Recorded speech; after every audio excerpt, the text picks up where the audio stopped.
నీకింకా పెళ్ళైతే లేదా? ఈ వీడియో నీకోసమే, చూడు. ఎవరికైనా మనం బాకీ ఉంటేనే పెళ్లి అవుతుంది. ఎవరైనా మనకి బాకీ ఉంటేనే పిల్లలు కలుగుతారు. పెళ్లి అవ్వలేదు అంటే ఎవరికి మనం బాకీలు, పిల్లలు లేరు అంటే ఎవరు మనకి బాకీ లేరు. నమశివాయ. ఇంత అదృష్టవంతుడు లోకంలో ఉంటాడా? శంకరాచార్య అటువంటి అదృష్టవంతుడు, వివేకానందుడు అటువంటి అదృష్టవంతుడు. వాళ్ళందరినీ మనం ఆదర్శంగా తీసుకుంటాం, వాళ్ళందరికీ నమస్కారాలు చేస్తాం. మన పిల్లాడికి మాత్రం ఏంటో పెళ్ళవట్లా, ఏంటో పెళ్ళవట్లా. అయిన తర్వాత ఉంటాయి పెద్ద బాధ్యాలు. ఇప్పటి నుంచి ఎందుకు అడుగుతావు? అవట్లేదు ఎంతవరకంటే అయ్యే వరకే. ఆ జుమ్మేం పోయింది? మీరు పెళ్లికి పిలుస్తారు, భోజనాలు చూసి వెళ్ళిపోతాం. తర్వాత వాళ్ళు ఎడుతూ ఉంటారు అక్కడ. ఎందుకైంది అని. పక్కింటో వాళ్ళకైంది, మన ఇంట్లో అవ్వలేదు. తోడోళ్ళు పిల్లలకైంది, మన వాడికి అవ్వలేదు.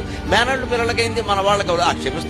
ఆక్షేపిస్తారేమో పిల్లకి 34 ఏళ్ళు వచ్చేసి ఏదో మహాయోగిని అవుతుందేమో, ఒక లల్లాదేవి అవుతుందేమో, ఒక అక్క మహాదేవి అవుతుందేమో, ఒక బెజ్జ మహాదేవి అవుతుందేమో. అవనీరాదమ్మా, ఎందుకు వచ్చిన గొడవ? పెళ్లి మనకైంది సరిపోలేదు, వాళ్ళకు కూడా అవ్వాలా? ఇదో పెద్ద శిక్ష.